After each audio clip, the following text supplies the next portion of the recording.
through. I feel honored to be here, and for me, it's a lot easier because I'm standing on the shoulder of the Tommy Davis of this world, the Dotun Suleimans of this world. So pretty straightforward.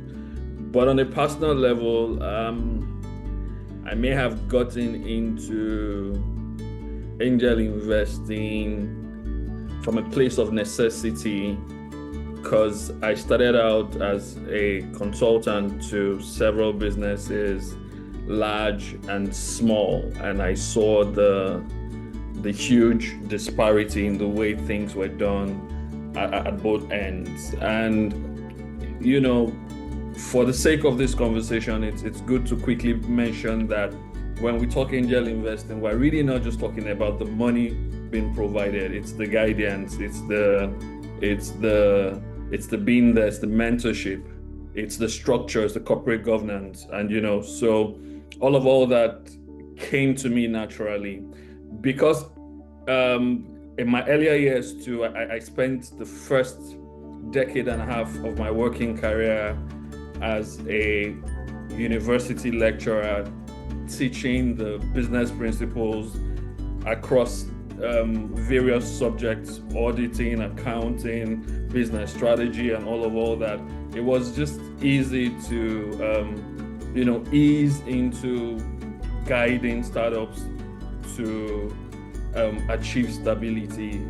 And then whilst I taught at the university, I also led a cooperative, a finance cooperative. And so that background generally was easy. When the opportunity to lead the team at the Lagos Angel Network was presented to me, it was a no-brainer. I took it. And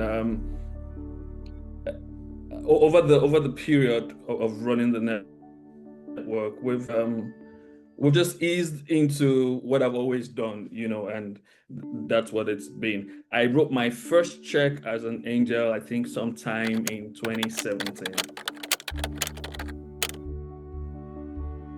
So you're correct about after a while, for a long-lasting angel network like LAN, you would have some form of lethargy and people get tired, especially if they don't find enough exits.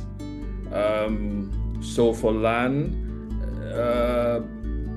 she went through the normal description you've just described about how, hey, it's exciting at first, it's all over the place, it's buzzy, and then people keep investing, and they now begin to ask questions. After 5, 6, 7, 8 years, they begin to say, hey, where are the exits now? And it's pretty common around the angel investing community. And so LAN has had a change in leadership a couple of times, from the original founders because again, she's structured as a non-profit. She's a non-profit, and like the guys at Oak, money comes in only via membership fees that people begin to grumble about paying after they pay the first one or the second one. So what we've done is to try to really get into people's spaces and understand what is value to the angel investor. What is value to the angel investor? What does the angel investor want as an individual and as a collective? The angel investor wants good deals. The angel investor wants communication, a lot of communication, wanting to know what's going on with the portfolio companies, wanting to understand what's going on. Angels also require a lot of participation. And so what we've tried to do is to ensure that beyond coming around and laughing and playing and gisting, there is content, there there is a lot of education too. So that angel investing is a lot about learning about running businesses, providing support for these businesses. It's also a lot of learning around mentorship, because angels need to learn to be mentors to the entrepreneurs that they are backing. So we provide value in that regard. So it's a lot of education, communication, a push towards keeping people engaged and active, being on their faces. Myself and the team go into people's worlds really. I attend children's birthday events. It's a community life for me. I take it to the very basic communal level. So somebody's birthday is a big deal for me. So because again, human beings are behavioral around their money. They're cultural when it comes to their money. So we do all of that. Beyond just the activity, we're always asking the question, what is value to the angel? Is it friendship? Is it community? Is it profit? And even in the due diligence that we carry out on their behalf, we put them through the process. This is what we're doing. On site visits to the portfolio companies, we're live streaming when we're in those businesses, saying this is what this person is doing.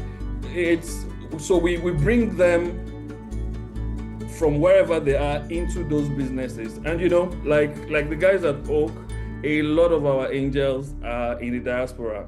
In fact, I think I have more angels outside than inside of Lagos. I think maybe just like 20 or 30% of our angels are actually in Lagos. So this is a bit of an overview of what we're doing here. I'll just extend the thoughts of Joe and Fael and say we need to bring more people into the angel investing bracket. Not everybody understands the tech play, but a lot of people are interested in supporting entrepreneurs. So recently at LAN, we began a campaign to reach out to really the folks who would not think about this.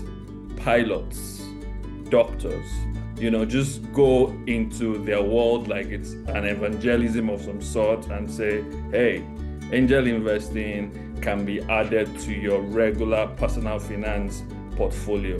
This is how it works. And we've consciously tried to expand the bracket of angels, really, so that it's not people who work in tech and around tech alone who can be angels. The woman in the regular market is probably angel investing without even understanding that that's what she's doing. And so what the network does is to provide the education and the structure for a wider economic market. Yeah, so what we have begun to do is to have a hybrid structure for businesses that, so like Fael, we go beyond just the regular tech startups and do some regular SME plays. Now, if you're an SME and you're already making sales, we created a revenue-based financing structure such that part of the money that goes in there is equity, but a part of it also is debt. And for every time you sell any item, we get a piece of it. And it's a founder-friendly structure, but the angels love it because they get distributions. And because when I started this conversation, I said, we're focused on what is value for the angel investor. If exits and getting money back is value for the angel investor, we've got to be creative as to find ways to make sure that they get money back. In fact, Right. my angels will say, hey, why do I need to wait 5 years, 6 years before any money gets back to me? So hybrid structures like this one that we've used for a number of the startups that we're at really help. So it's long term, but structure also plays a part in the way exits work. Right.